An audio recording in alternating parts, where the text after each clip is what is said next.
devil and I'm feeling right. Eyes glazed, so I'm gonna ride tonight. Hard press, fired up, ready to go. Punk rock tunes on the radio. You wanna find trouble? Look my way. Bad news, hard looking here to stay. You're looking for trouble? I'm your man.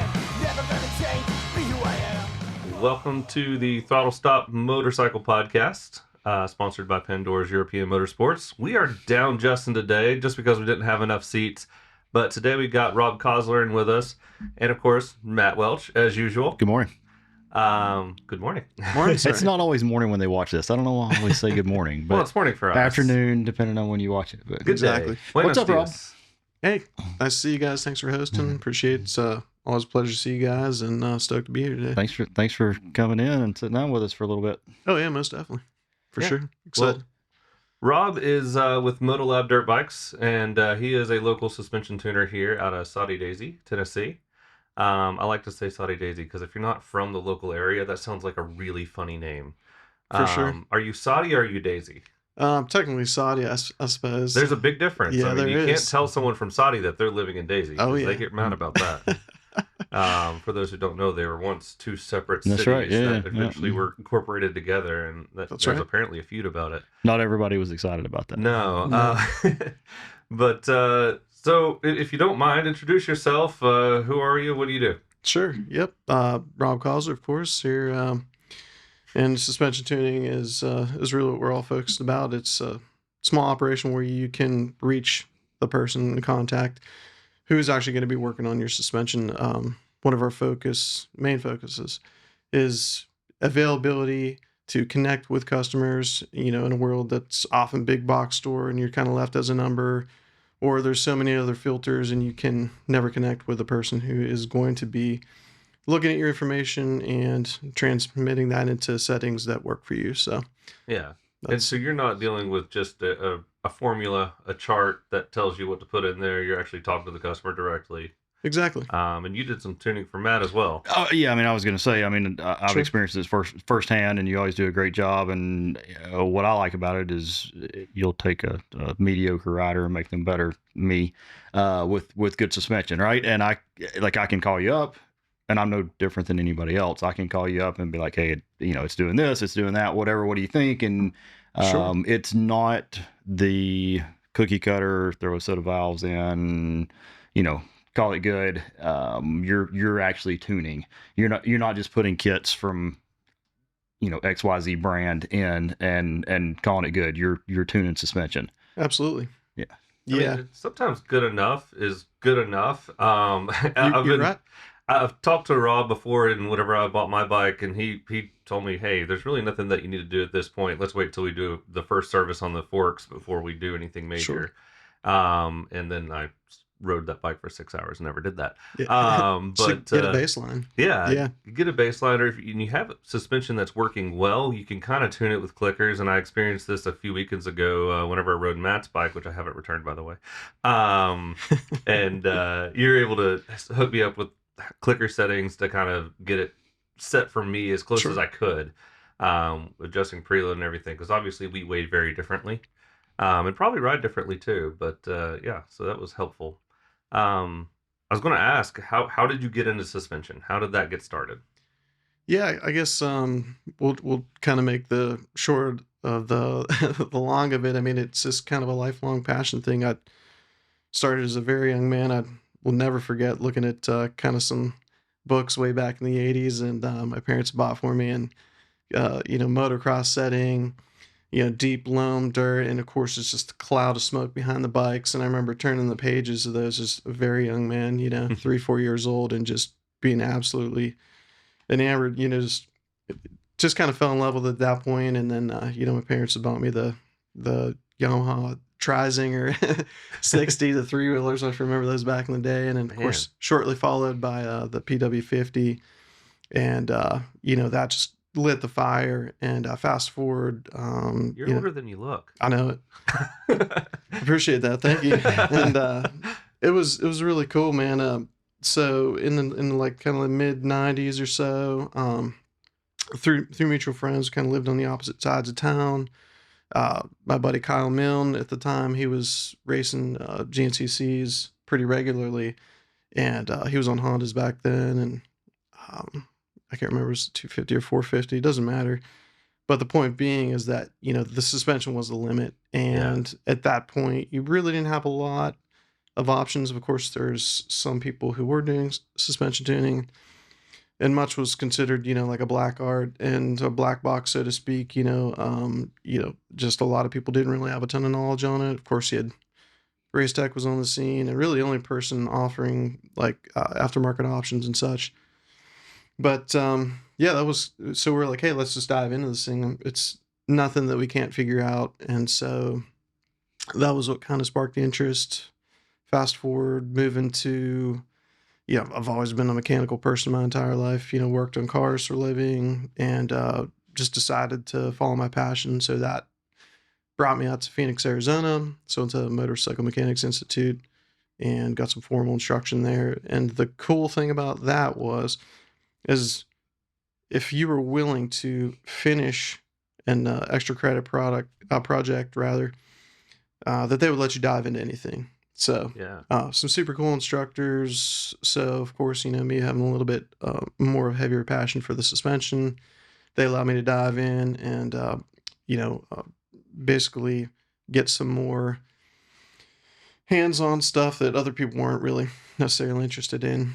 And then at the time I worked at a machine shop with two super cool mechanical engineers who both were absolutely rippers too on bikes. So, those guys are all into it. And then I was able to get hooked up with Alan over at Stillwell Performance. Yeah. And I worked with those guys and worked for Factory Beta there for a while, wrenching with Max Gersten and Cody Webb and stuff like that. That's kind of where I know that you came from, and that's kind of the first beginning I've ever heard. So it's nice to hear what happened before that and how you got there. Yeah, it was a lot of fun, man. It was a really good time. Got to watch a lot of the guys in the early days of enduro cross, doing some absolute sketchy practice areas and just telephone poles haphazardly laid out. It was pretty intense. Yeah, I mean, enduro cross is something that I've always really liked and thought I might enjoy doing. Now, there's a lot of stuff out there that looks absolutely insane. I'm not jumping the doubles like they will. They're jumping doubles and it's logs. Like, you come short on that, I don't care how good your suspension is, you're going to get hurt. Oh, lots of scorpions. Yeah, where the feet were folding up over the head. Yeah, it was pretty intense. Yeah, so I mean, I'm not willing to do all that, but just doing the obstacle courses and things like that—that's like old school motocross, what it used to be. And now you got all the supercross jumps and all that. So I ain't doing all that. So what brought you to Chattanooga? So I was gonna, before we touch on that, if you don't mind, I was just gonna finish up on a couple points there as far as history and stuff like that. So by ways of actually meeting people through being out in Phoenix, of course, met Max and his dad and all those guys, and working with a bunch of people at Stillwell, a couple of the athletes there, a lot of trials riders, Louis Forsley and I'm trying to think of the other two brothers there, big trials guys, raced enduro cross for a while. Mine slipping. The Roper brothers. Yeah, the Ropers. Which I think that one of the brothers is actually local here now. Yeah, I think so. Yeah. Not Josh. Is it? Yeah, just north of us, up in Oodle or Cleveland or somewhere. He just moved here. Yeah. So I ended up getting. So I was looking for some additional work at that point, and got hooked up with Dave Simon, who is probably one of the most brilliant dudes I know as far as like technological advance motor wise. Set Bonneville speed records, did a lot of R&D for FMF. That's cool. So it was really cool getting to be able to work with Dave, and still work with Dave, to this day. And so we did a ton of R&D together. Of course, if you're going to be going on a very flat, very straight course, and there's only like little bitty bumps, like what do you do with suspension? Yeah, is it just stiff or is it totally soft? Yeah, exactly. So low and stiffer for sure. Yeah, and I would think you'd want to hold the car down just like. In my, cup days, we were holding the back of the cars down at Daytona with rebound and all that. So you just want to tie the car down. Yeah. Yeah, and Arrow. at that point Yeah. too. You know, when you're on, of course, he'd set that on a land speed record, like a single cylinder 450 Honda. Yeah. So aero is a big thing at that. You know, of Yeah. course, trying to achieve any type of speed record.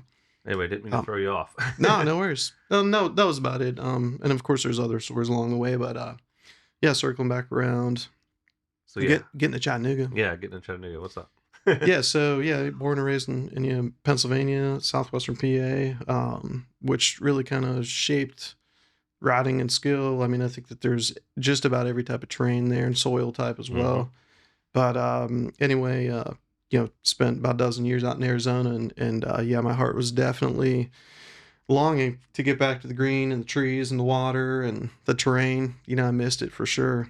So started searching around, and ironically enough, it was the western side of North Carolina.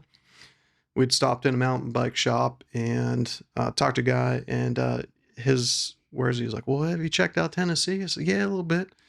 He's like, well, listen, man, if I had to do it over again, he said, be Chattanooga. He said, have you been there yet? I said, no, I haven't. He's like, you got to give it an honest try. I said, all right. So, of course, you know, the motorcycle industry and, you know, the off-road community, it's, what's the old saying? Well, you're never more than 3 degrees from Kevin Bacon kind of thing, you know, or 3 calls away. You could pick up the phone and get a hold of someone very quickly who was regionally located, and actually ended up, one of the first couple people I talked to was Drew Dobbs, and then Will Preston's dad, actually Ted Preston, and he was more into hard enduro. Yeah. And so Will's dad, Ted, super, super good dude. And he's like, hey man, come on down. He's like, you know, I'll show you around. He's like, I'm retired, and met with him and checked out the area and fell in love with it. And it was exactly, you know, what we were looking for. I think one thing you left out though, I know that I haven't ridden with you personally. I know you have, but I hear you're a pretty fast guy, so you must have done some racing in between there. Oh, sure. Yeah, and it's only really, you know, towards kind of my later years where I started, more recent years, I should say, my later years. Aging out already. Yeah, exactly. We're roughly the same age. Keep that in mind. Yeah.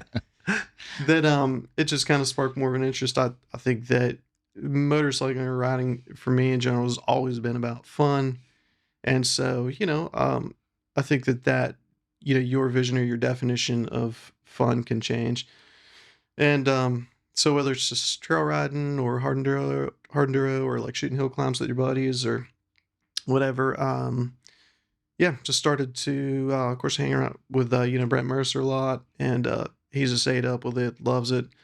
Oh yeah, for sure. Loves to ride and race a bunch of different things. I have owned bikes after him. Yeah. Don't own bikes after him. He gets all the good out of them. Yeah, right. He uses them up. Yeah. Squeezing that water out of that rock. 350 XCF that was his, that only had like 50 hours on it, and it's smoking. Oh boy. He's riding a bunch of mountain bikes now. Yeah. He's getting after it on bicycles now. Are you going to start tuning that too? You know what? There's so many. Long story short, probably not at this point in time.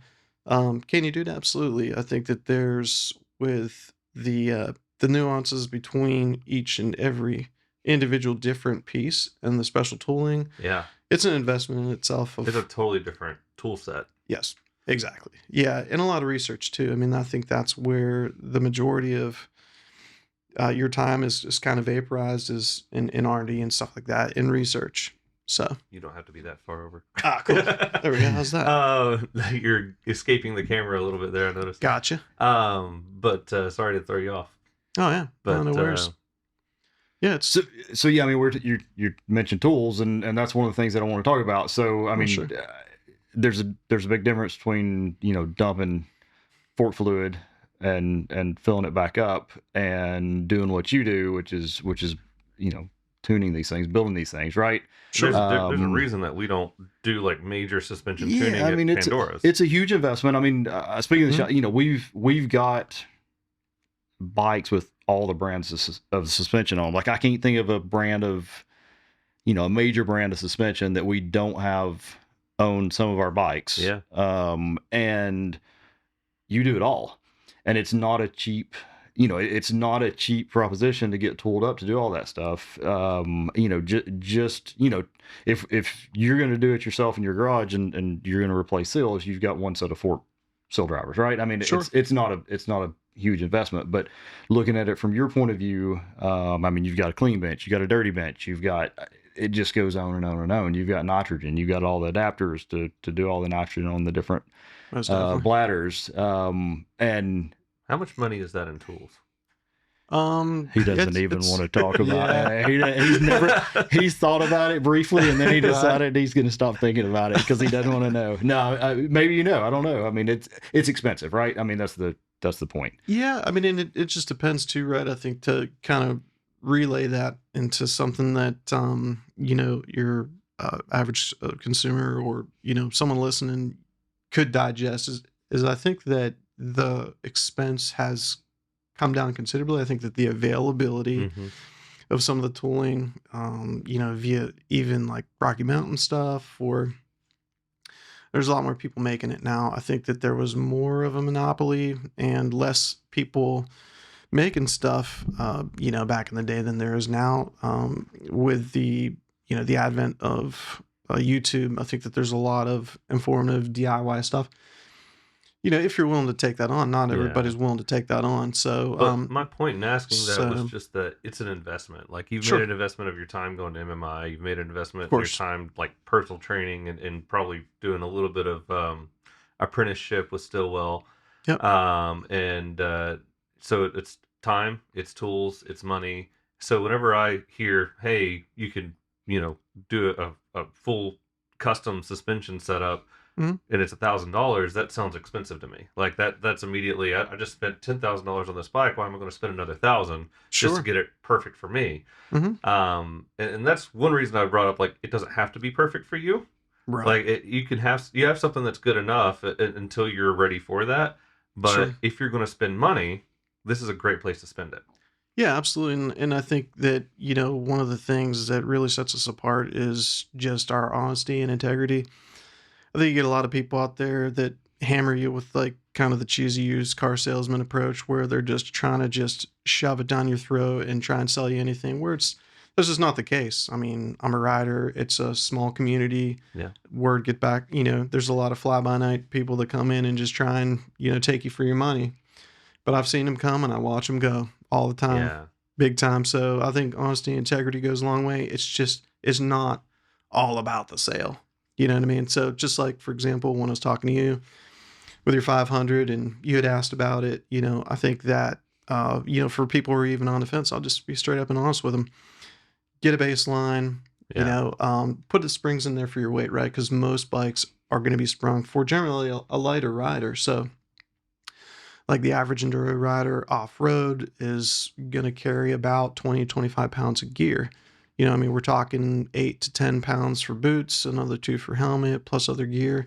Yeah. So get it sprung for your weight and, get yourself a baseline if you're on the fence, because then you might say, hey, you know what? I'm just putting around and this thing feels just fine. And then that's awesome, but you also do some stuff just to make people more comfortable on their bike. And I think that is something that's key. I normally Sure. encourage people not to lower a bike until they've ridden it. Like, go Yeah. out and ride the bike, see Sure. if you can tolerate it and be comfortable on the bike first. absolutely. But if lowering the bike makes you more comfortable on it, you're going to be a better rider, and you do a lot of that as well. Yeah, that's a great point. Yeah, and that's, we always encourage people to, try it first and get away with the least amount of lowering as possible.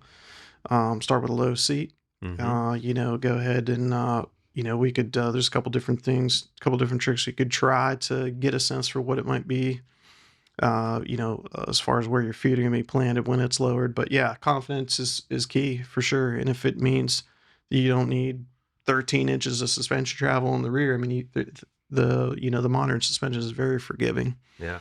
You could easily get away with, minus 1, 2, or in a very extreme case, 3. But if you're, 70s plus year old, and if it's the difference between you riding and not, like, Yeah. just get it lowered for sure. And I was this was the conventional wisdom back in the day, but I know my dad always taught me, like, if you're your suspension is perfect if you bottom out once in a race, Mhm. or the same section every time. Is that still the wisdom?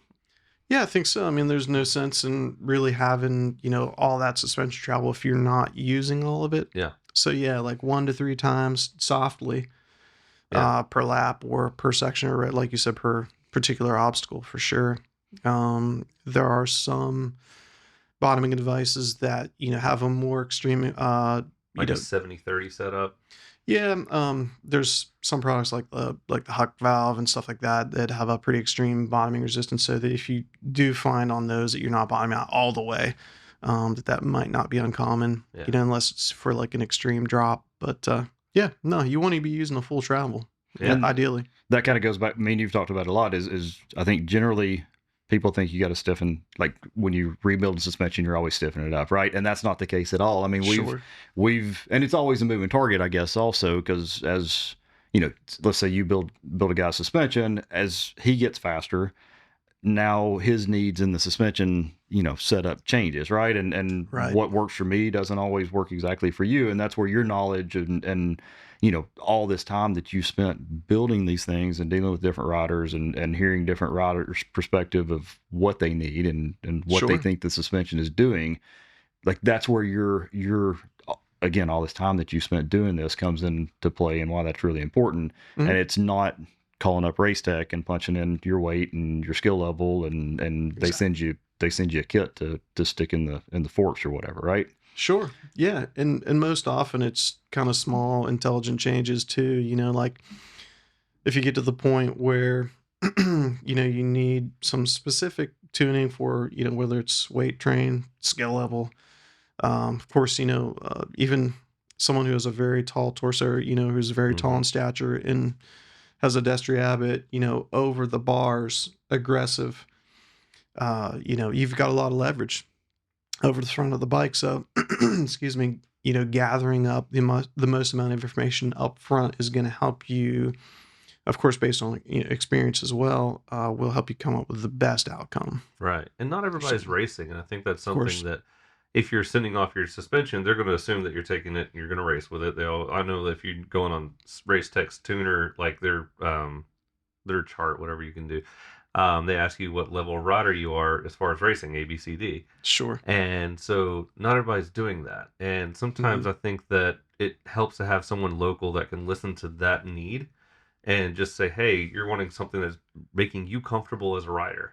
Absolutely. Yeah. And someone who's the local terrain, expertise too, for a Southern California based company that, may have just computer generated specs. Are you going to hit the nail on the head? It's unlikely. If you have someone's local, knowledgeable, and who has experience, vast, different terrains, I think that, you're more than likely to hit the mark. And we generally do, I would say, most times that we do. And, of course, we're always, very open and receptive to feedback too. So it's like, hey, you know what? We answer the phones. We'll be able to help you work through. I mean, there's nothing that we can't figure out. Yeah. Yeah. We talk about like how much training you've had and how involved it can be. And there are people who are, fly by night suspension tuners. Sure. And I don't want to call anybody out by name, but course. you found some stuff, I know. Oh, it's pretty crazy. Yeah. The stuff that you see, I think that the one of the things that gets me like the most fired up is just when I see people getting took, when someone who claims to have expertise, and I mean, you wouldn't believe some of the stuff I see, man, brand new parts, just, with plier marks all over it, and some of the, the low friction coating on there, like the Kashima coated forks and internals, man, just scarred up, and people using fender washers in there to stack it up. And I literally, I insisted that the customer stayed at one point. There was a new fly-by-night guy who was come in and, swear he had all this experience up and down. And of course, customers complain. It's like, hey, man, can you help me out? I said, yeah, of course. Just stick around. Let's see what we find. Because this thing was just jackhammering and, bucking him like a bull. And sure enough, I with his own eyes watching, I pulled it apart and there were parts installed up side down. Mm. And he said, man, I appreciate, you let me stay here and take a look at this, And so, yeah, it's a shame. I hate to see people get banged up for that, but, stuff like that usually works itself out. Unfortunately, it's For sure. Yeah. Word gets back around, and then you start messing people's stuff up like that. You ain't gonna be around for long. Yeah. So. And I've seen come and go. Yep. Yeah, exactly. A couple big players in the game too, man. Of course, people do good work, whatever, but Shootcraft left the game. Which I think Kraft was a brilliant engineer. Of course, I know he has other things going on. I think stuff in the mountain bike world, and what's the foam inserts for the mountain bikes? What are those things called? I believe he is at the kind of the forefront of that. The what? It's kind of like the crush cores. Is that what it is? Cush core. Yeah. I think he might be at the head of that. Okay, I didn't realize that was him. Yeah. I think so. Yeah, I might be mistaken, but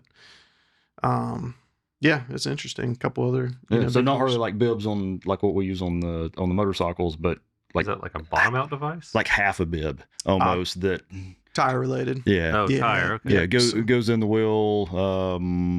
It's like half a bib really, and then you still set it up tubeless, so you still put sealer in it, but it keeps from the sidewalls on the mountain bikes are really thin. I've seen that. So you're not damaging a wheel, or a wheel or a sidewall, like where the sidewall makes contact with the tire and opens it up so bad that the sealer can't fix it. So Yeah, that's interesting. Cool stuff for more downhill mountain bike if you're stuff. really hitting the wheels aggressively. Yeah, I mean, if you're hitting sharp edge stuff all the time or landing on sharp edge stuff, right? Probably more importantly, yeah. Suspension setup differences between mainly around here. Like, unfortunately, we don't have a whole lot of moto around here, motocross. Right. But we do have a ton of hair scrambles. We do have woods racing. We do have a ton of hard enduros. So sure, talk to us for a minute about the differences in the setup between the two and what riders are looking for. And obviously one's a lot slower speed. The suspension is going to be softer, would be my expectation, but maybe not. Mm-hmm. Yeah. And I think that to give, the listeners a good visual, especially when it comes to racing, like trail riding and racing are a bit different in the aspect of generally for trail riding, you're going to be looking for more comfort. Mm-hmm. And I had someone ask me about the local racing, the Hare Scramble Sorks series, and they said they were looking for more comfort in Sorks, and that those two words generally don't land in the same sentence. You are left with courses that have been run bidirectional for the last 10 years, so it's all the exposed square edge, roots, rocks, chert rocks, so it's rough, but it's not hard enduro. Last year's braking bumps are now acceleration bumps. Yes. Yeah. Exactly. That's a great way to describe it for sure. I think that a great visual for people would be to, if you've never seen a trophy truck go through the desert, I encourage you to get on YouTube and take a look at it. And if they pan out and you see a side view of it, you see that the chassis is staying stable, but yet the wheels are traveling underneath it. So the chassis is staying stable. And that's generally, as far as racing goes, really the best we could do and the best you could hope for is a firm but plush feeling, right? So meaning that it's going to keep the chassis stable. And so that it's, that it's working the suspension underneath you.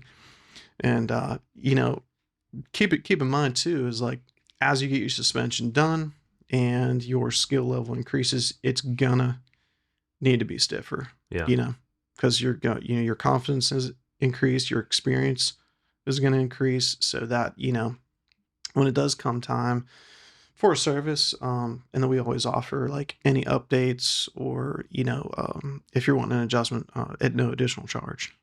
So, but yeah, there's, I would say to differentiate, did that answer your question? To differentiate between like kind of a trail and racing. And I think you mentioned something else. Hard enduro. Like hard enduro, like where you're just, you may splat a rock and you need the thing to kind of hang onto the rock for a minute to I get would on think past that'd be it. hard And to tune for. that's, that's definitely different than what you're after with a hair scramble. I think across the board, you're always looking for the tire to stay on the ground as much as possible. Sure. With weight off of it. Like, you don't want the thing packing up in a corner. We talked about the acceleration and the braking bumps, and if it just gets lower and lower and lower and lower, the chassis does because it's packing up, that's not good. But you also want to keep the tires on the ground as much as possible. So yeah, I mean, like the differences between a softer setup on a hard enduro bike versus a stiffer setup on a cross country bike. Yeah, and I think that two things come to mind is compromise and strengths and weaknesses. So I have, for example, I have some customers that explicitly said, "Hey, I know you're not going to be able to maybe make it amazing everywhere, but here's where my strengths are. While everyone's struggling, mangled up in a rock pile, that's my strength. Like, I want it to hammer through like the baby heads in the rock gardens, let's say, like, going up the creek bed at Trials Training Center, I want to be able to lean back, keep the front end light, and just pin it in third or fourth, which is a pretty scary feat if you could pull that off, Yeah. Because if you've ever ridden there, that place is pretty insane. Yeah, it's pretty nasty. Yeah. But and so I think that, a lot of suspension can be compromised. I think that we're to a point where suspension systems have a better diversity, more so than they ever have. And most often when we tune, we're using the original pistons and just tuning the shim stacks and making small intelligent changes. I wanted to, like, you're talking about packing up, and I think that a lot of our listeners may not understand exactly what you're talking about there. So I think it's a good opportunity just to talk about the fundamentals of suspension. Sure. Where you have spring rates, and then you have compression, you have rebound, and then you have high speed and low speed. Sure. It can be confusing. So do you mind going over some of that? Yeah, absolutely. Yeah, and we'll just, keep it kind of quick, not go into some insane detail. First and foremost, and by and far the most important thing you could do if you're trying to set up and or tune a suspension system, even to get a baseline, would simply be to get it sprung for your weight. Make sure, and that's what we always ask up front, you got to figure out your weight with gear, Yes. And after all that's all said and done, is setting your sag. In other words, like, the sag is the amount of suspension that moves down under your weight, right? And that's prescribed by the engineers at the factory. And it's static sag and... Yep, exactly. Yeah, so that's the static sag is the amount of movement that the bike moves under its own weight. Yeah. So super easy to measure. It's, a 3-step process. There's a lot of aids out here now as far as like, you got the electronic measuring tool. He's got one. I see you're selling them now on the website.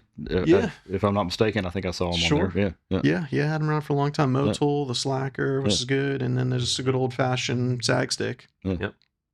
Which is very critical. I've got a good eyeball. Yeah.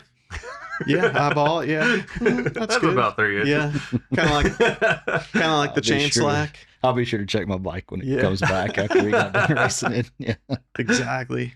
Oh.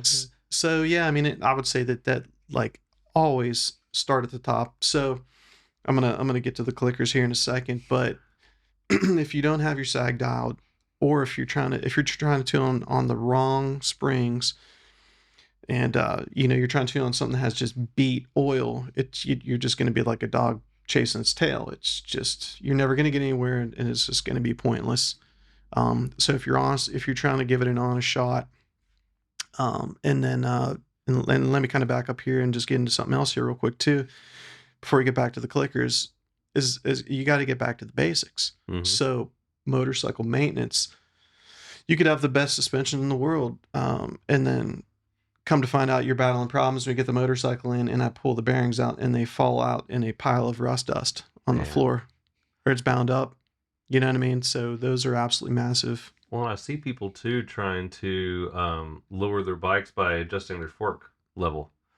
And like sliding them up in the clamps or something. slide them up in the clamps, Sure. and you're throwing off the way that bike handles already. Yeah, they take all the preload off the rear spring and shove the forks up and, Yeah. and the clamps to, and Yeah. I mean, we talked about the fact that you can lower bikes earlier, and I actually think you have a kit, right? And we're getting off subject here, but Right. you came up with a kit, right, for PDS bikes, right? Yeah, so of course. yeah, so internal adjustment is the right way to go. But anyway, back to the clickers and Sure. basic suspension settings.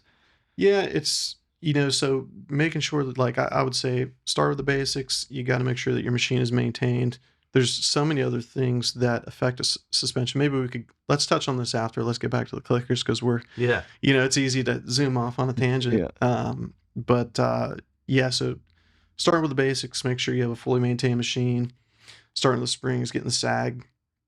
And then as far as clickers go, an easy way to relate compression, think about the amount of resistance, right? And this is probably one of the easiest ways that I could relay to people as far as, making adjustments. Cause, you start telling people you're rattling off rebound, low speed, high speed, this and that and all that. And people just kind of glaze over and they're just like, think of it this way, righty tighty, lefty loosey, right? Mm-hmm. So compression, it's the amount of resistance that you're going to increase. So righty tighty, more resistance. So that means it's going to be a stiffer compressing. Think about the wheel. So there's the frame of the motorcycle, and this is compressing when it's compressing, right? So righty tighty, it's going to make it stiffer. So you're going to have more resistance of the wheel coming up. So if it's feeling like a boat in the ocean and you want to make that a little bit stiffer, go righty tighty on that.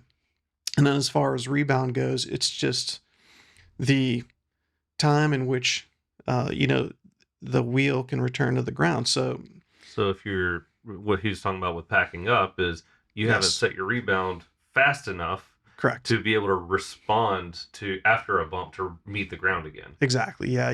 Ideally you'd like it to follow the terrain. So if it's just plain too slow, the condition which is called packing, which is most synonymous with a series of bumps. So let's say, for example, you have a series of bumps consecutively and you hit the first couple and they're not so bad, but by the end of that section, the bike's swapping violently out of control.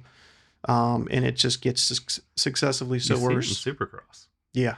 If you ever want to really look at suspension dynamics, man, that's got to be tough. It's intense. Yeah, most definitely. And on a much, greater impact as far as, some of the landings and, of course, my skim and whoop section stuff. Yeah. And unless you've ever walked a Supercross track. Yeah. Yeah, you don't understand. Dude. Yeah, on TV doesn't do it any justice. Yeah. It is insane. Yeah, you walk down, it is extremely intimidating. Yeah. Yeah. Well, you don't really realize the depth, it's like chest.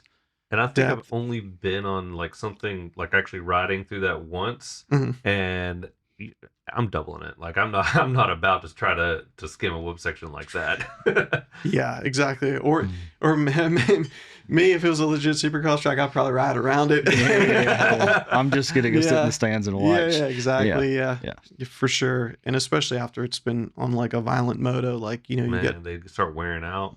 Yeah, and they start getting peaked kind of a white cap and a wave would, and you've got ruts that are so deep they're scraping the foot pegs. Back to the subject, that's where you'll see packing. That's where you'll see that. That's the condition, right? Exactly.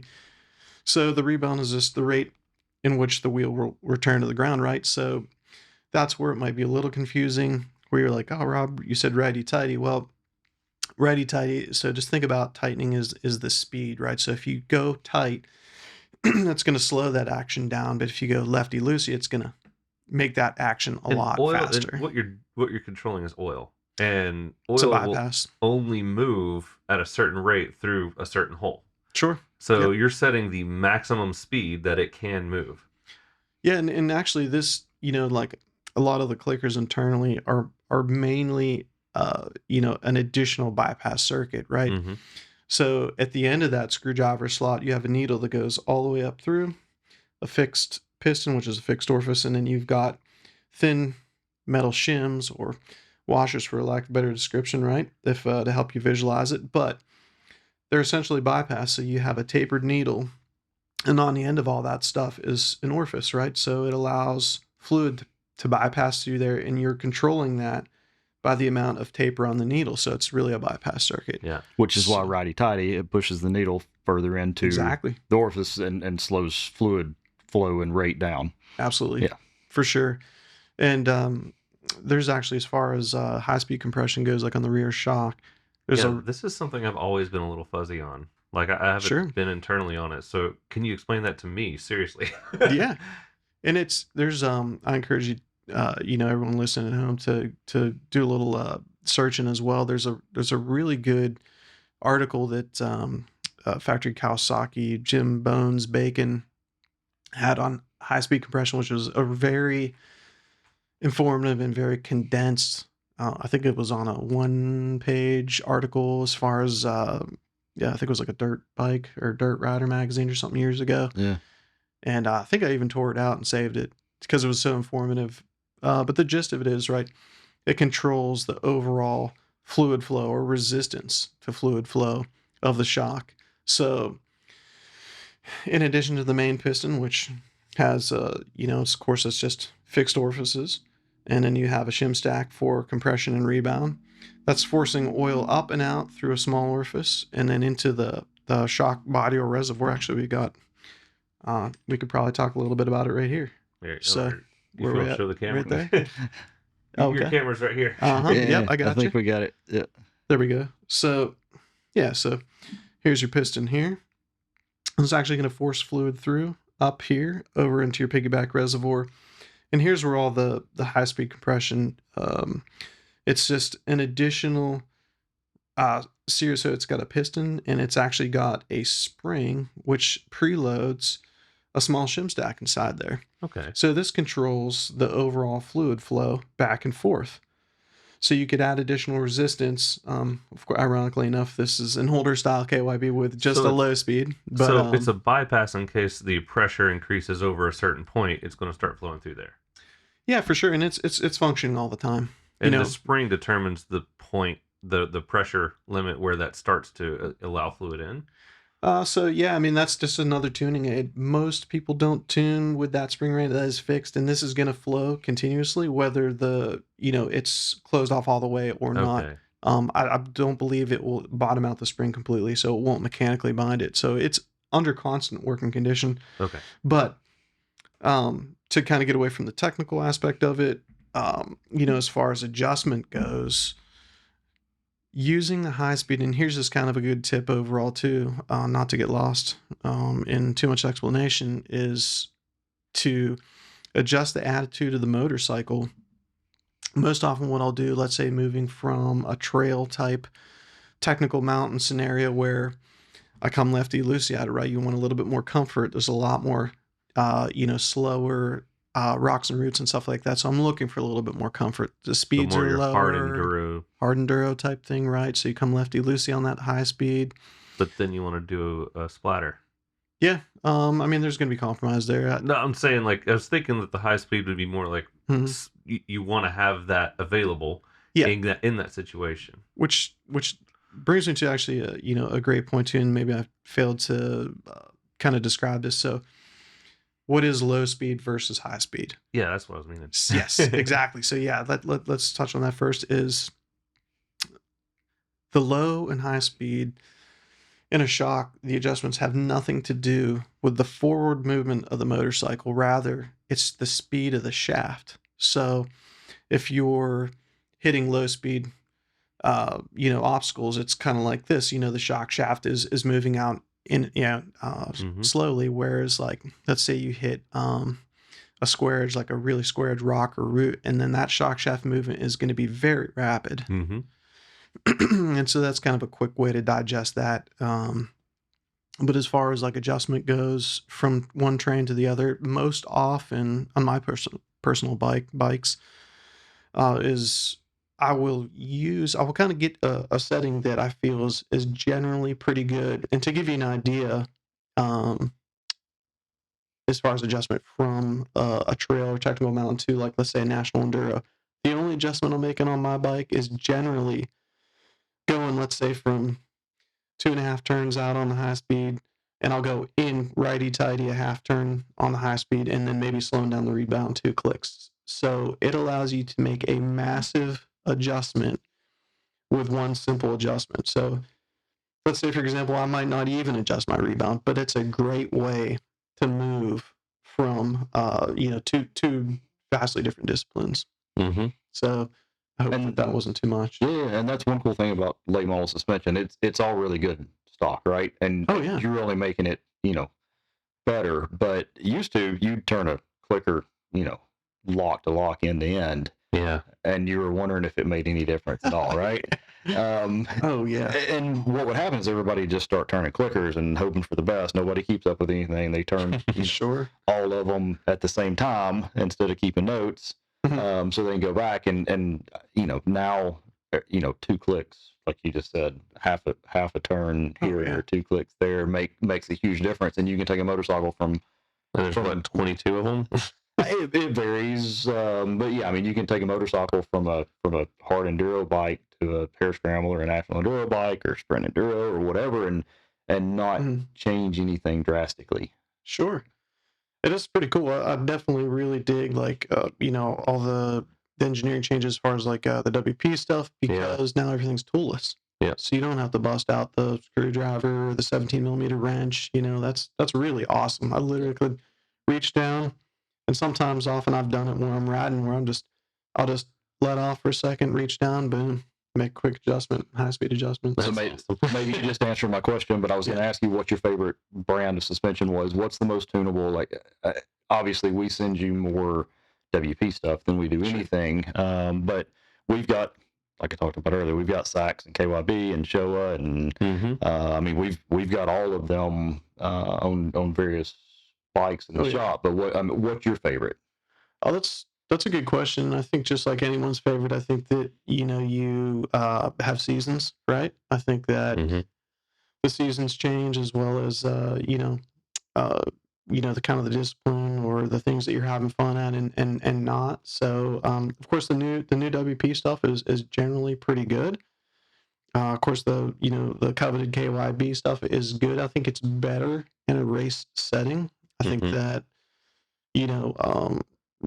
your average trail rider might not be as happy with it. It is a twin chamber, which is in its nature more of a competitive type of suspension design. Yeah. So they're looking for generally some more comforts that might not be their favorite, but that's where we come in. We could adjust it, and and that's where people are listening to the magazines a lot of times. I remember I was selling the old gas, and they had the old KYB suspension on, and people were like, "It's awesome, it's awesome, it's awesome."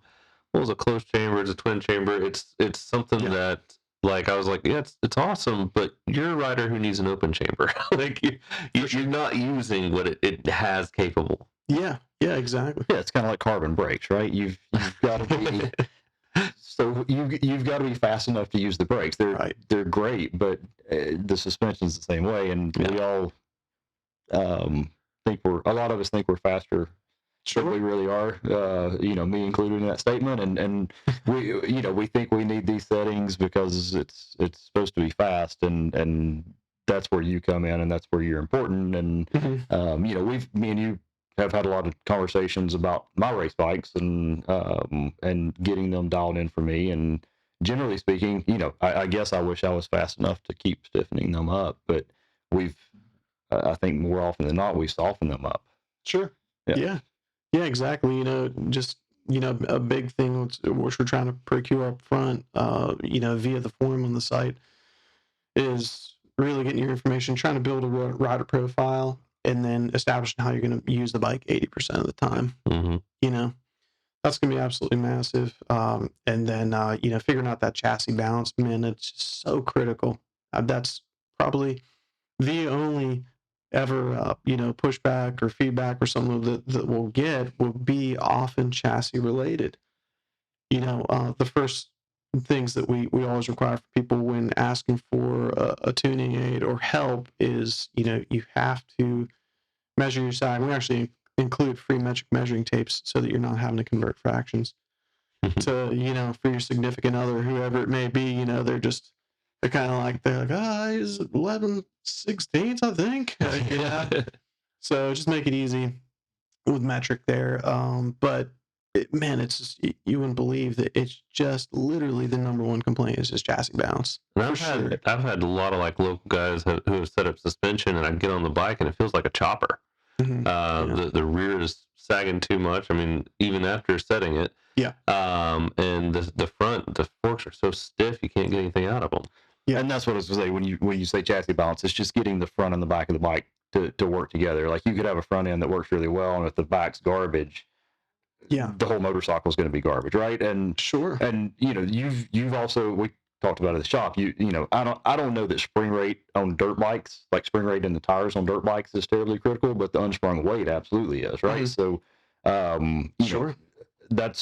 It's important to get the bike where it's the same comfort level front and rear, and they complement each other, and that's what you're talking about when you talk about balance. I'm sure you run into a situation occasionally where you have to correct the rider and work on their body position, and sometimes if they're an older rider or they're just riding for comfort, that's not something you necessarily need to do. But I was always told riding motocross, so I have long arms and a long torso, so that kind of pushes me back on the bike, and I tend to ride further back on the bike. And if you ever watch me ride, I look really relaxed. Okay. But that'll cause me to have that situation where I'm overweighting the rear shock and not putting anything on the front forks. Right. Yeah, exactly. And to kind of make chassis balance in your mind and maybe a little bit more palatable is think about the amount of pressure, or think about like a scale, and ideally, when we talk about sag and all that, like let's say, for example, let's say if you were 230 pounds with gear, what's happening is you're tipping that scale. Calling me out. Yeah. if you're tipping that scale, especially we see it with taller riders with bad knees, generally tend to sit farther back, right? And the motorcycle is a lever, if you find that it's pretty crazy, and that's what, like, in our explicit instructions as far as setting sag is, you need to have your weight centered over the bike, and if you're getting on and off the motorcycle, changing spring tension or preload, is that you need to sit back in the same position, right? So, for example, like, if you set it and you get back on it, and all of a sudden you're 6 inches back farther than you were, you're going to find that it's drastically different. So yeah, it's a giant lever, and if you're sitting off the back, there are greater challenges, with taller riders, older riders, people with bad knees, and we could always account for that as long as it's consistent. If you're calling it a giant lever, are you talking about more of your linkage? What is the fulcrum here? Yeah, sure. Well, I mean, the swing arm in itself is the giant lever, right? So you have the swing arm, and which generally is like a 4-to-1, roughly 3 to 4-to-1 ratio, right? So, and that means for every millimeter that the shock shaft moves, it's going to be times that amount, 3 to 4 times that amount of wheel travel at the swing arm, at the rear wheel. So when you instead of a linkage, and so when you sit on the motorcycle, having your weight centered, right, that's the difference between extreme front and extreme back. Yeah. And ideally, that's where you'd want to be, is centered all the time, but that's not in reality of where we end up. But if you do find yourself sitting farther back on the motorcycle, that will greatly affect your sag. And if it's something that, we know that we need to tune for, if, you're taller, your knees are hammered out and you're like, hey, this is just the way I sit, then, okay, no big deal. You might need to bump up the spring rate. Yep. And most of the faster guys, I think of Russell Bobbitt as, like, his chin bar looks on his helmet looks like it's at the tip of the front fender when he's It's like we've got to ride with him. I think you've got to ride with him some. I have quite a bit, and he, most of us are not wired like those guys are. You see both. You saw like with I always think about like James Stewart. He was always a guy who rode over to the front of the bike really aggressively. And then when he got on the Yamaha and it had that weird angled engine, he kind of threw off the way he rode. That's when you see him really crashing a lot. And then you had someone like Kevin Windham, who people always looked at his body language and called it beautiful, and he was more of a relaxed rider. Like, he looked relaxed on the bike. And so you have people that just have different riding styles. Most of the time, you're going to see the guy who's riding over the front aggressively, and that's what they always tell you if you ever do any kind of motocross training. You need to be right up on the tank whenever you're turning, you know? Yeah. So body language affects the way the suspension works. It affects the way that your tires hook up, everything. Sure. And I think that goes back to what you do and what you're good at is it's like I said earlier, it's always the moving target, right? As the rider gets better, as the rider gets faster, his needs and suspension are going to change, and you offer that. I mean, you offer the touch up for the tune ups. And having a local guy allows him to look at you and see you ride if you're out of the Storks race or something like that, and be like, "Hey, man." And you know the local terrain, like we go and race Storks together. I mean, you know what everybody's doing. You go ride the hard enduro stuff. You go ride TTC. So Yeah. It's not like shipping your suspension off, to the West Coast. And hoping for the best when it comes back, right? Right, exactly. And I think that having spent a lot of time, over 12 plus years out in the desert and the high desert and mountains, and a lot of that experience comes into play too. Right. So being able to spend the time on the train, whether it's slick, nasty soil and all that, really helps out. Talking directly with people and asking the right questions and knowing what to ask, I think is really massive. I think that my natural sense of curiosity, like I kind of never stop thinking about things. I'm always, I try and get the most 3D or dynamic view of the scope of the rider and their bike and what their goals are. And I think that's probably like one of our biggest assets too when it comes to experience setup. So And sorry, go ahead. Well, I was just going to say we've talked about dirt bikes. We've talked completely about dirt bikes, and a lot of it's been about racing. But you also do dual sport bikes and like small adventure bike stuff. And I think generally speaking, one, those bikes are getting lowered so people can touch the ground on them. Right. And two, those bikes do get stiffened up quite a bit from a spring rate point of view, especially in the back, because all the luggage that everybody puts on them to go camping or traveling or whatever they're doing, right? So, I know you've done a lot of that for our customers that we've sent to you. I'm thinking of all the 701, 690s, that kind of stuff. The kind of middle-sized adventure bikes. So, yeah, it's not just dirt bikes that you're doing. Oh yeah, lots of ADV and mostly. So a lot of that stuff, it gets a little tricky too, like especially like the 1090, 1190, 1290 platforms. Only really the Adventure R stuff is what we could lower. Right. The stuff that has the electromagnetic suspension there. Yeah. A lot of that stuff you can't mechanically or physically alter. So, but you're gonna start throwing codes on the dash. I was going to ask about that. It has ride height expectations, and you circumvent that, and they get unhappy. Sure, yeah, exactly. With a 1290 Adventure R, why did you buy it if you're going to lower it? Because they're so high. Only 50% of the ground. It's intimidating, especially if you're a smaller fella like me. It is. Yeah. It's crazy when you got 7 gallons of fuel waving in that tank up high, and I got one butt cheek on the seat and one foot planted. I mean, the width of those seats really eats up any inseam that you have. So when you come to a stop, you better slide your ass on over and get your foot down. Yeah.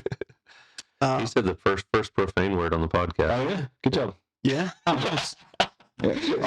guess that is technically a name for a donkey as well. So. Right. Yes. That's all good. Yeah. Well, so real quick, we're running out of time, but me and you have talked about it a little bit. Electric dirt bikes. Yeah. Like, I think it's cool. Like I said, we've talked about it. You think it's cool. Where do you think that's headed? And to tie that together, electronic suspension, because it's coming to. If you look at the new WP stuff, there's a plug in the top of the fork that I don't know why it's there unless it's for electronic suspension in the future. Yeah. So, electric motorcycles, and electronic suspension. Ooh. And I guess those electronic that kind of thing where you're talking about the electromagnetic stuff, I know it's going to be difficult to work on, but is it just changing clickers, or is it, I mean, you got to where it's adjusting preload and everything as well. I don't know. I mean, And that's according to whatever settings the rider puts on it electronically, whether that's through a dash or an app. well, and I mean, you think about the street bikes, the road race bikes that we've got electronic suspension on. Mhm. I mean, think of a new Panigale or a new S1000RR. Mm-hmm. You've got kind of preloaded settings. You can manipulate those to some degree, but does that start? The reason I'm asking, does that start eliminating some of what you're doing, or do you feel like you'll still be able to manipulate that stuff and make it better? Or eliminate it. Right. Yeah. And I think that it all starts with the rider and what their goals are. And of course, like ultra high end electronic stuff is really a budgetary thing, and then availability, right?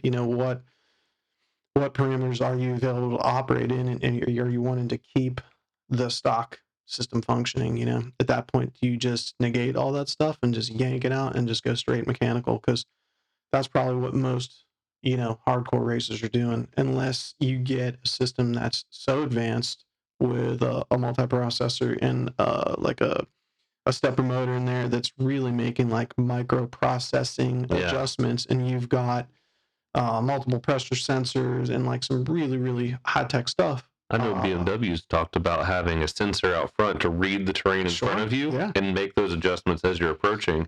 And I also wonder about, like, if you're on a track setting and you know what the terrain is like every lap, could you have different suspension settings for the whoop section? Yeah. And then have a different one for the next triple you're going to hit. And that's why I asked the question. So think about the new KTM Husqvarna gas stuff on the factory bikes, and you can now buy it with the CC, the GPS. The GPS. Yeah. So I don't know that it's realistic that, at least right now, that we'll GPS a hare scramble course. A 10, 12 mile hare scramble course. But you could GPS a motocross track. Yeah. With electronic suspension, and they could preload maps into what they already have. Yeah, I mean, you can manipulate the engine side of things and the suspension side of things in certain corners, or incrementally over the. That's MotoGP stuff. Yeah, so I think that's coming. Yeah. Oh yeah, sure. And I think that you're starting to see some of the evolution of that stuff in the mountain bike world as well. What is it? Fox has what's the one that auto magically adjusts the magically? It is weird, by the way. It is. Air Force or something. It's something along those lines. It's got its own little brain box, powered up, and supposedly supposed to adjust on the fly to some degree. Tram had the shock wheels there for a long time, but to your point, now that it's got a sensor in it that sees that you're climbing a hill, and if it starts bobbing, it's jacks up, it basically locks out the rear shock, right, so that there's no wasted energy through the suspension. Yeah, exactly. Yeah. What is this you see here? What's that? New shop with a kind of a test loop? Yeah, I mean, you have a test loop available for obviously that costs money, but for the right customers, you have that available. Sure, and it would probably greatly depend on the individual and then what their needs are too, because I've got like 100 yards of busted concrete. I've got some pretty gnarly logs and rocks, stuff like that, and some absolute bar banger tight enduro, but that doesn't necessarily dictate what your source type course is going to be. So that'll only get you so far. Yeah. But it does give me, if I have the motorcycle there, I'm able to tell very quickly whether it's going to be set up that works overall, or well or not. So for more of the R&D side of things, it's really good. And it gives you the opportunity to take your stuff or my stuff or whatever, right? Absolutely. And either take my complete motorcycle or my forks and shock and stick them on your bike, and do some testing, and obviously that. Well, you can have a customer over there, see how what they look like on the bike. Yeah. And speaking of electric motorcycles, real quick, just kind of circle back around. I was just watching the new Starkvarg EX. Did you guys see that video? Yeah. I haven't Just seen check it out. Yeah. It's pretty cool. It's a street legal version of the Starkvarg. It'll be interesting to see. I think that, just to kind of summarize and make it real quick, I think that the platform's cool, the engineering's cool. I think the suspension. You're seeing more brands kind of come on with it. Right. I mean, Zero had been doing a dual sport for a long time. Right. And you have KTM coming out with their free ride. Their free ride and the Pioneer. But the electric stuff's coming. We'll see more and more of it. Mm-hmm. And people are saying that motocross is really the avenue for it. I think that right now the industry is trying to find a place for it. I agree. See where it fits, and I think that we're a little bit away from every consumer taking it to the motocross track. But I think that we'll have to see performance before we have people go over there. So we'll see what happens. Yeah. Cool concept. Do we have any last minute things that we're kind of out of time? Yeah, we are out of time. I feel like we could talk about. Right. We've got another hour in us, so we can talk about suspension. But the biggest thing that I wanted to, the reason I asked about the electric motorcycles is how does that affect suspension dynamics? The way they deliver power. The lack of rotating mass. Yeah. So it does change motorcycle dynamics, but does it change suspension dynamics? Yeah, good question. I mean, I think that depending on the manufacturer, as far as like the frame and like, let's say, for example, on the Stark, the battery pack is like an integral part of the frame, right? So I think that that's going to require that, and stuff like that. You could put your settings in your computer all day long, but in the end, the butt dyno is what matters the most. You know what I mean? Like what translates to a quote unquote good setting when it's on the trail or whether it's on track. So how does stiffness play into it? Absolutely. Yeah.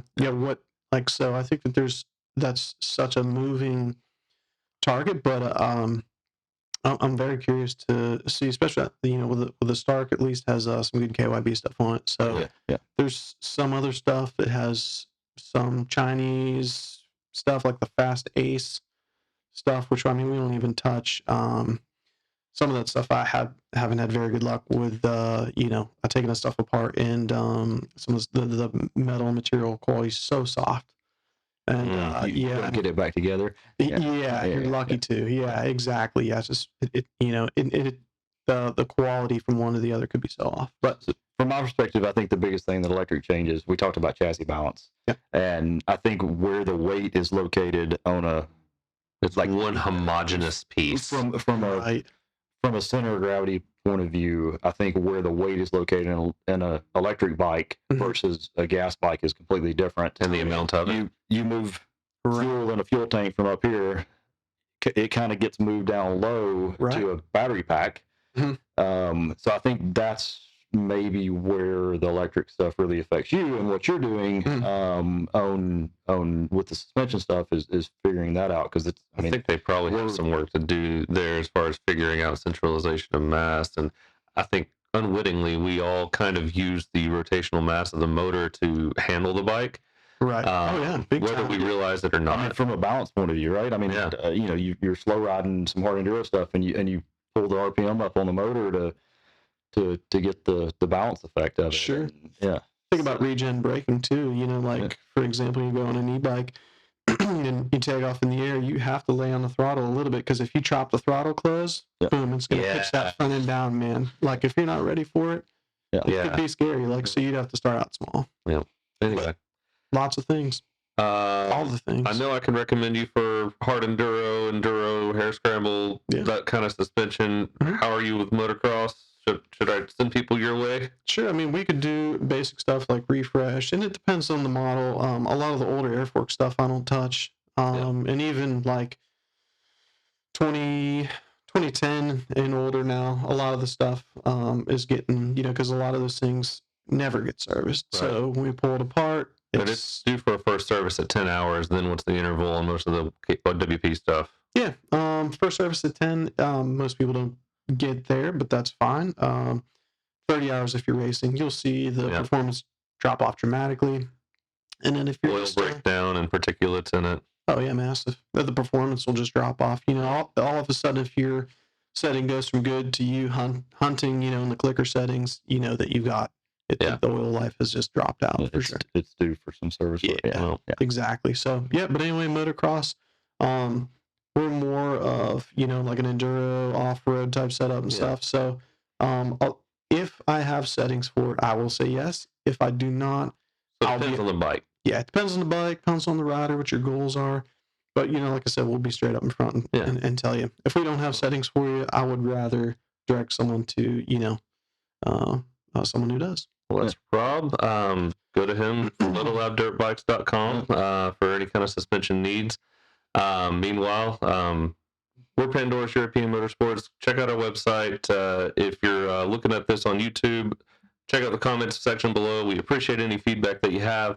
And otherwise, just have fun riding. Yeah, check out the Spotify too. That's what I was listening to. Cool. Thanks. Yeah, for sure. Appreciate you guys. Thank you guys as always. Yeah, thanks for coming on with us. Leave us a rating. Appreciate it. Yeah. Awesome. Thanks. All right, guys. See you next time. Riding with the devil and I'm feeling right. Eyes glazed, so I'm gonna ride tonight. Hard press, fired up, ready to go. Punk rock tunes on the radio. You wanna find trouble? Look my way. Bad news, hard looking here to stay. You're looking for trouble? Grab your